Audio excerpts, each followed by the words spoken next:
दोस्तों अक्सर कर देखा जाता है कि कई बार निचली अदालत में जब किसी व्यक्ति को क्रिमिनल केस में सजा मिल जाती है और सजा मिल जाने के बाद जो अक्यूज होता है या जो अपराधी होता है वो जेल में चला जाता है। जेल में जाने के बाद कई बार जो है अपील देरी से फाइल होती है और जब अपील देरी से फाइल होती है तो अपील कई कई बार ऑनरेबल हाई कोर्ट के द्वारा जो है डिसमिस कर दी जाती है। ग्राउंड ये रहता है कि भाई आपकी अपील लेट फाइल हुई है और आपकी अपील में इतने दिनों की डिले को कंसिडर नहीं किया जा सकता।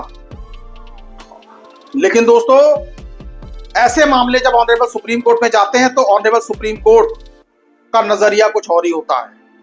दोस्तों आज हम एक ऐसे केस की बात कर रहे हैं जहां पर 1183 दिनों की डिले को ऑनरेबल सुप्रीम कोर्ट ने डिले कर दिया, अपील को अलाउ कर दिया और हाई कोर्ट के पास रिकंसिडरेशन के लिए भेज दिया।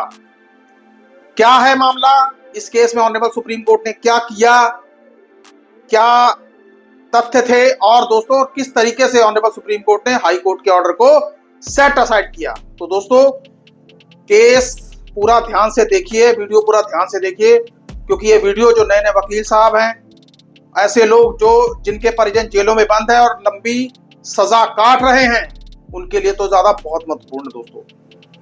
तो दोस्तों आइए जानते हैं कि इस केस में ऑनरेबल सुप्रीम कोर्ट ने क्या किया और क्या जजमेंट दिया और हमारे लिए ये जजमेंट कैसे महत्वपूर्ण है, आइए जानते हैं।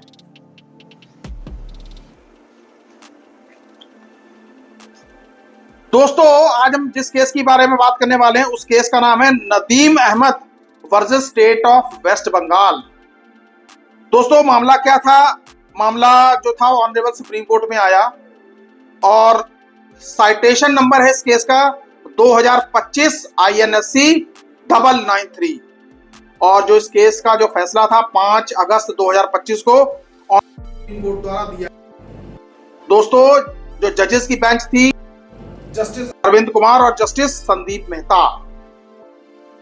कारण क्या था, केस में डिले 1183 दिनों की और हाई कोर्ट कौन थी, कलकत्ता हाई कोर्ट, जिन्होंने अपील को डिसमिस किया था और उस अपील के अगेंस्ट जो था मामला ऑनरेबल सुप्रीम कोर्ट आया। और दोस्तों मुख्य मुद्दा कन्विक्ट की क्रिमिनल अपील को केवल डिले के आधार पर डिसमिस किया गया था।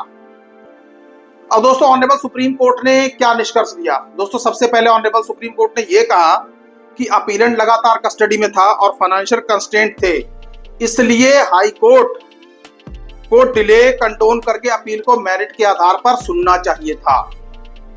सुप्रीम कोर्ट ने डिले को लेकर हाई कोर्ट के अप्रोच को टू हार्श व टू मतलब अनजस्टिफाइड माना। मतलब आप ये देख लीजिए कि भले ही 1183 दिनों की डिले थी, लेकिन ऑनरेबल सुप्रीम कोर्ट साफ यहाँ पे ऑनरेबल सुप्रीम कोर्ट ने कहा कि देखिए अपराधी जो था वो जेल में था और कई समय से जेल में बंद था, लंबी सजा काट रहा था, तो 1183 दिनों की जो डिले थी उसको माफ करके उसकी अपील को सुना जाना चाहिए था।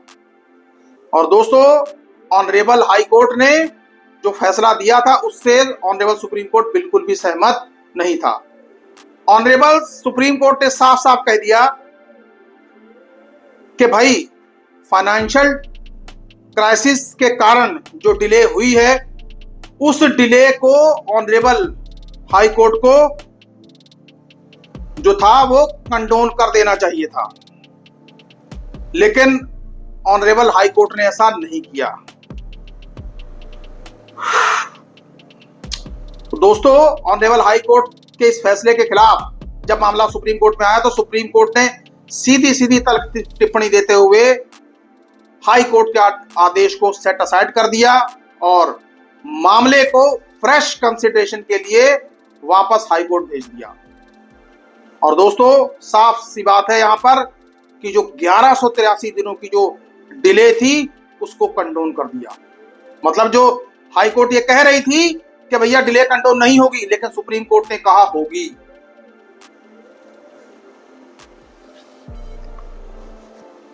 दोस्तों ये सुप्रीम कोर्ट का जो फैसला है डिले कंडोन कर देने वाला, आखिरकार ये क्या कहता है, आखिरकार ये हमें किस बात की ओर लेके जाता है।